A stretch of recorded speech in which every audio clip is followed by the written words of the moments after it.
Okay guys, so meron tayong HGRC na drone dito. So try natin papaliparin. So may issue ito, I think parang na-crash na ito. So kasi naputol na yung isa niyang paa pero napapalipad pa din natin. So this is a third attempt natin para paliparin tong drone na nandito sa atin. So ayan, set up lang natin dito. So ito yung sinasabi ko na naputol yung isang paa niya kasi ito yung isang paa niya. So pamakita natin yan kapag. So ayan, as you can see, so merong paa dito. Dito sa kabila wala. Itong nakikita nyo na malambot, isa itong antena and yung battery niya, syempre ayan. Push lang natin yung sa gilid niya. Meron siyang dalawang button dito, left and right. Pag tanggalin nyo siya, ayan, press nyo lang yung dalawang button. Ayan. And balik. Ayan.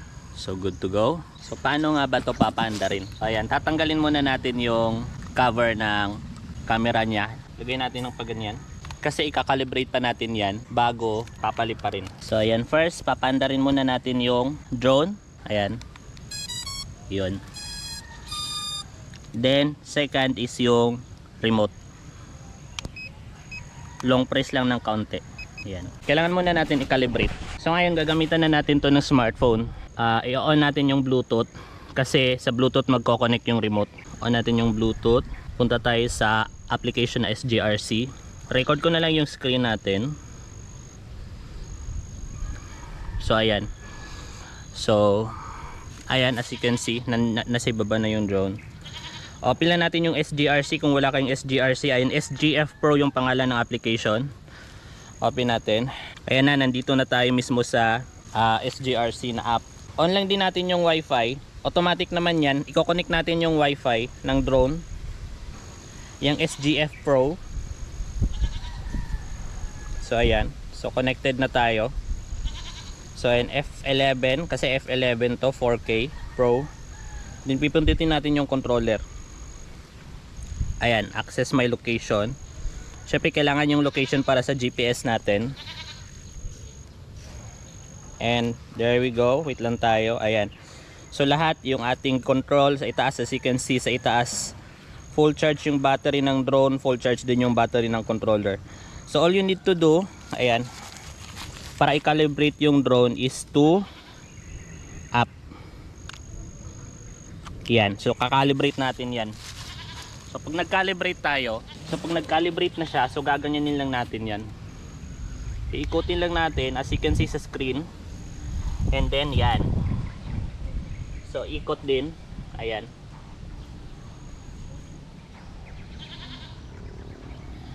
Yan. And ready to go. So para mag-calibrate ng ng camera. So up. Yan. Okay na yan. So nakalibrate na yun. Automatic na. Nakalibrate na yun siya. So ngayon papaliparin na natin siya. Sana lumipad. For the third attempt natin sa drone na yan, pwede kang magpalipad gamit yung itong take off sa cellphone. Pwede din ito by pressing down dito, pag ganyan, pag ganyan. So ayan, humikot na siya. Humikot na yung propeller niya. So dito susubukan natin paliparin by pressing up. Yan.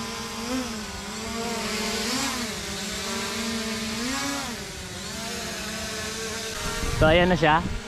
Malakas yung hangin. So you can see. Ayan. So napalipad natin siya. That is the good thing na napalipad natin yung drone. Okay, so record natin. Check natin, iikot lang tayo. Kasi malakas to eh. Ayan. So up lang natin. Ayan.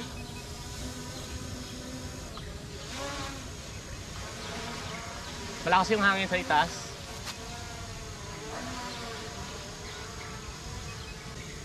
Ayan, may ibon na umiikot. So ganyan yung output niya. Ayan. So kokontrolin lang natin.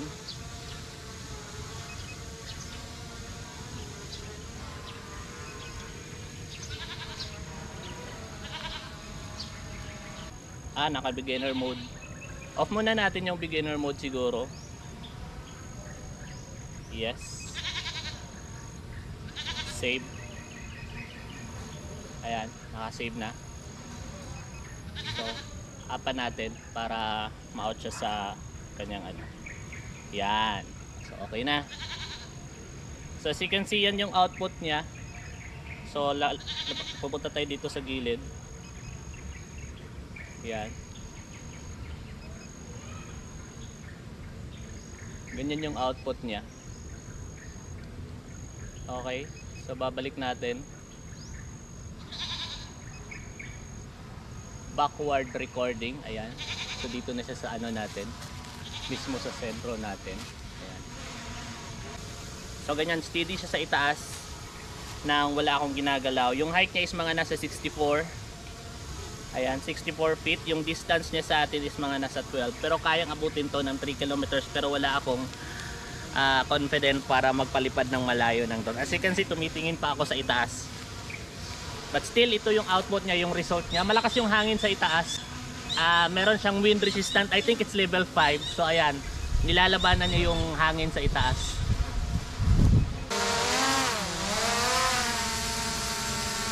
As you can see, napakalupit, napaka-smooth ng lipad.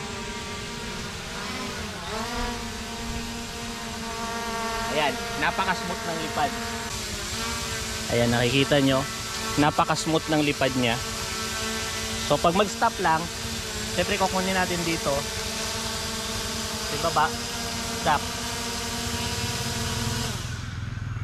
Pindutin nyo lang yung stop sa button, then okay na, okay na.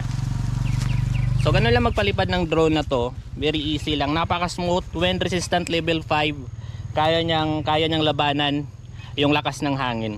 So ganyan yung gimbal niya, as you can see. Ayan.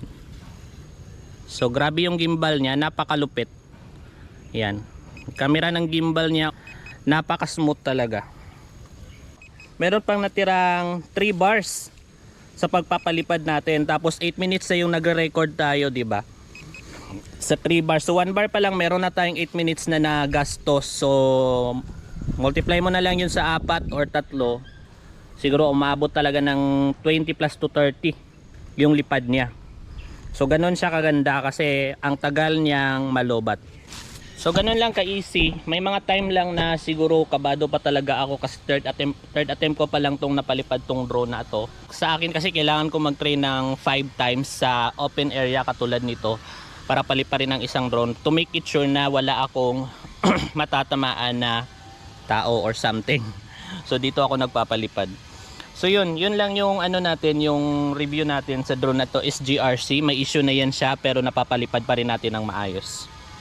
Sa may mga gustong magtanong, mag-inquire, ayan, message lang kayo dito. Nakapost na din yan sa marketplace sa Facebook. Pwede nyo din kayong mag-message para sa additional information.